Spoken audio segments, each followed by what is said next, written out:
இந்த விமான நிலையெல்லாம் ஒருத்தர் அவருடைய இடத்தை எழுதி கொடுக்காம யாருமே ஒன்றும் பண்ண முடியாது, அது சென்ட்ரல் கவர்மெண்டா இருந்தாலும் சொல்லி ஒரு சின்ன வார்த்தையை அழகா ஒரு டைலாகா சூப்பரா சொல்லியிருப்பீங்க சார்.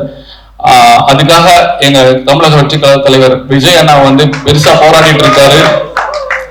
அங்க இருக்கவங்கள ஓட்டா பார்க்காம 10,000 குடும்பம் பார்க்காம ஒரு மிகப்பெரிய ஒரு பெரிய போராட்டத்தை எடுத்து கையில் எடுத்து சட்டமன்றத்துக்கு கூட உள்ள போற அளவுக்கு கூட முயற்சி பண்ணிட்டு இருக்காரு.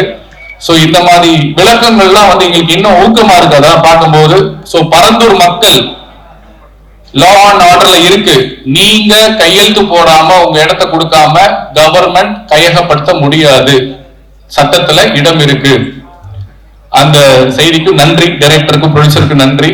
போன வாட்டி பிரஸ் மீட்ல வந்து ஒரு பத்திரிகையாளர் என்ன அரசியல் பேசாதீங்க அப்படின்னு சொன்னாரு. எனக்கு டக்குன்னு ஸ்ட்ரக் ஆயிட்டேன், அடுத்து பதில் சொல்ல முடியல. அதுக்கு ஒரு சின்ன விளக்கம் கொடுக்கணும்னு ஆசைப்படுறேன். அந்த படத்துல அரசியல் இருந்துச்சு, அது ஒரு காட்சி இருந்துச்சு, அதனால நாங்க பேசினேன், அதனாலதான் பேசினேன் நானு. ஆனாலும் அங்க ஒரு அடக்குமுறை இருந்தது. அதுல என்ன கேள்வி, எனக்கு வீட்டுக்கு போனதுக்கு அப்புறம் நான் என்ன தப்பா பேசினேன், நான் என்ன தப்பா சொல்லிட்டேன் அப்படின்னு நான் யோசிக்கும் போது எனக்கு மறுபடியும் உங்ககிட்ட இந்த கேள்வி கேட்கணும்னு தோணுச்சு.